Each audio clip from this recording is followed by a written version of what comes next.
Şuşaya gedirik. 30 ildir görmədiyimiz Qarabağın incisinə.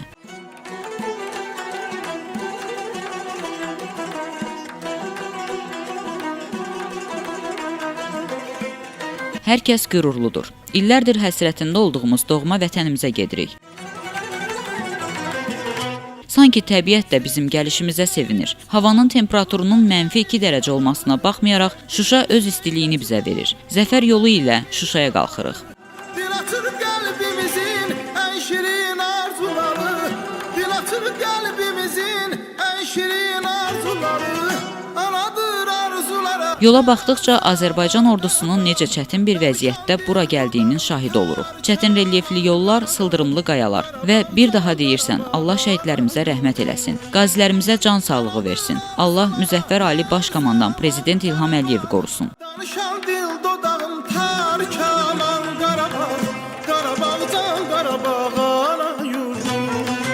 Artıq biz Şuşadayıq. Şuşanın dağları başı dumanlı, kırmızı koftalı, yaşıl dumanlı. Derdinden ölmeye çoktur gümanlı, derdinden ölmeye çoktur gümanlı. Ay kız bu ne aşk kız, bu ne tel, ölerim derdinden, onu bil. Danışmasan da bari gül. Azərbaycan Respublikası Prezident Administrasiyasının dəstəyi və Sahibkar Qadınlar İctimai Birliyinin sədri Zemfira Ağayevanın təşkilatçılığı ilə bir qrup sahibkarın Şuşaya səfəri başlayıb.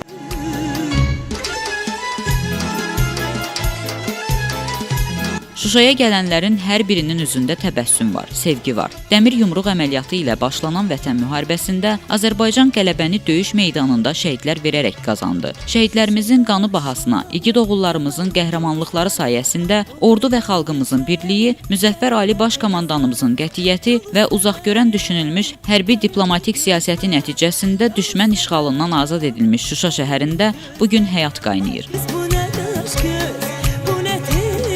Nə xoş bizə ki, biz torpaqlarımıza döndük. Təbii ki, biz zəfər yolu ilə gələrkən o yolun çətinliklərini gördük.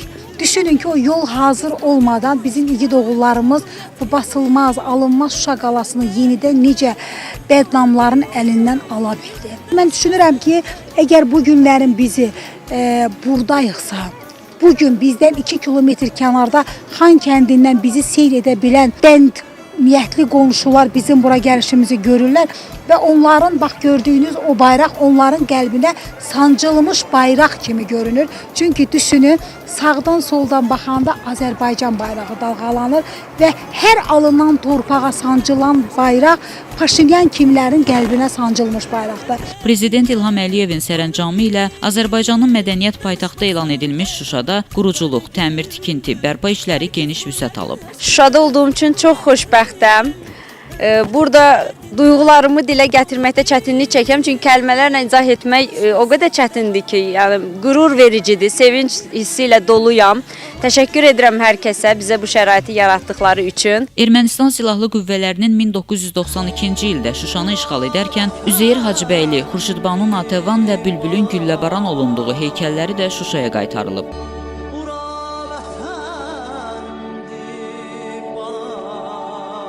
Hazırda biz Şuşa şəhərində Üzeyir Hacıbəylinin büstünün önündəyik. Büst burada 1984-cü ildə yaradılmışdı. Lakin 1992-ci ildə erməni vandalizmi tərəfindən sökülərək xaricə satılmaq istəyib. Ulu Öndər Heydər Əliyev sayəsində 1993-cü ildə geri qaytarılmışdır. 44 günlük Vətən müharibəsindən sonra Bülbülün, Xurşudbanu Natavanın və Üzeyir Hacıbəylinin büstləri əvvəlki görkəmində öz yerlərinə qoyulub. Ən böyük arzum Şuşaya gəlmək idi.